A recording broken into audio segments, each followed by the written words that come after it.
ಆದಂತ ಅರವಿಂದ್ ಬೆಲ್ಲದ್ ಅವರಿದ್ದಾರೆ, ಅವರೊಟ್ಟಿಗೆ ಮಾತಾಡಿಸೋಣ. ಸರ್, ಈಗಾಗಲೇ ಧರ್ಮಸ್ಥಳ ಪ್ರಕರಣದಲ್ಲಿ ನೀವು ಹಿಂದೆ ಕೂಡ ಹೋರಾಟ ಮಾಡಿದ್ರಿ. ಇವತ್ತು ನೀವು ಅನ್ಕೊಂಡಂತೆ ಯಾರು ಆರೋಪ ಮಾಡಿದ್ರು ಆ ವ್ಯಕ್ತಿಗಳ ವಿರುದ್ಧವೇ ಚಾರ್ಜ್ ಶೀಟ್ ಸಲ್ಲಿಕೆ ಆಗಿದೆ. ಏನ್ ಹೇಳ್ತೀರಾ ಸರ್? ನೋಡ್ರಿ, ಧರ್ಮಸ್ಥಳದ ಎನ್ಕ್ವೈರಿ ಏನೈತೆ ಆ ಎನ್ಕ್ವೈರಿ ನಿಜವಾದ ಎನ್ಕ್ವೈರಿ ಮಾಡಬೇಕಂತ ಮಾಡಿದ್ದಲ್ಲ. ಅದು ಹಿಂದೂಗಳ ಸನಾತನ ಧರ್ಮದ ಶ್ರದ್ಧಾ ಕೇಂದ್ರದ ಮೇಲೆ ಪ್ರಹಾರ ಮಾಡ್ಬೇಕಂತೇಳಿ ಏನ್ ಮಾಡಿದ್ರು. ಆ ಪ್ರಹಾರಕ್ಕೆ ಅದರ ಒಂದು ಷಡ್ಯಂತ್ರದ ಇದೊಂದು ಭಾಗನೇ ಆಗಿತ್ತು. SIT ಮಾಡಿದ್ದು ಕೂಡ. ಯಾಕಂದ್ರೆ SIT ಮಾಡಿದ್ದ ಆ ಬುರ್ಡೆ ಗ್ಯಾಂಗ್ ಅನ್ನು ಹಿಡಿಬೇಕಂತಲ್ಲ. ಧರ್ಮಸ್ಥಳ ಕೇಂದ್ರದ ಪ್ರಮುಖರಾದ ಶ್ರೀ ವೀರೇಂದ್ರ ಹೆಗ್ಡೆ ಅವರ ಕುಟುಂಬನ ಇದರಲ್ಲಿ ಇಂಪ್ಲಿಕೇಟ್ ಮಾಡಬೇಕು.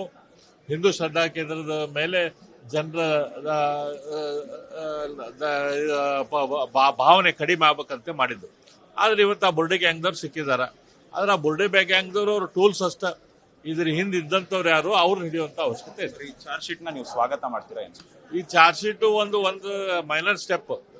ಇವ್ರನ್ನ ಯಾವಾಗ ನಾವು ಸ್ವಾಗತ ಮಾಡ್ತೀವಿ ಅಂದ್ರೆ ನಿಜವಾದ ಕಲ್ಪ್ರಿಟ್ಸ್ ಇವ್ರು ಹಿಡಿದಾಗ ನಾವು ಸ್ವಾಗತ ಮಾಡ್ತೀವಿ. ಈಗ ಸದನದೊಳಗೆ ಮತ್ತೆ ಈ ವಿಚಾರ ಏನಾದ್ರು ಚರ್ಚೆಗೆ ತಗೊಂಡು ಇದರಿಂದ ಇರೋರು ಯಾರು ಅಂತ ತನಿಖೆ ಮಾಡಿ ಅಂತ ಹೇಳ್ತಾರೆ. 100% ಸದನದೊಳಗೆ ಇದ್ರ ಬಗ್ಗೆ ಚರ್ಚೆ ಮಾಡ್ತಾರೆ. ಎಸ್, ಇದಾಗಿತ್ತು ಶಾಸಕರಾದಂತಹ ಅರವಿಂದ್ ಬೆಲ್ಲದ್ ಅವರ ಮಾತುಗಳು. ಕ್ಯಾಮರಾ ಪರ್ಸನ್ ಶಿವಮೂರ್ತಿ ಜೊತೆ ಓಂ ವಿವೇಕ್, ಆದಿತ್ಯ ಕಾರ್ಲೇಕರ್, ಅಶ್ವವೇಗ ನ್ಯೂಸ್, ಬೆಳಗಾವಿ.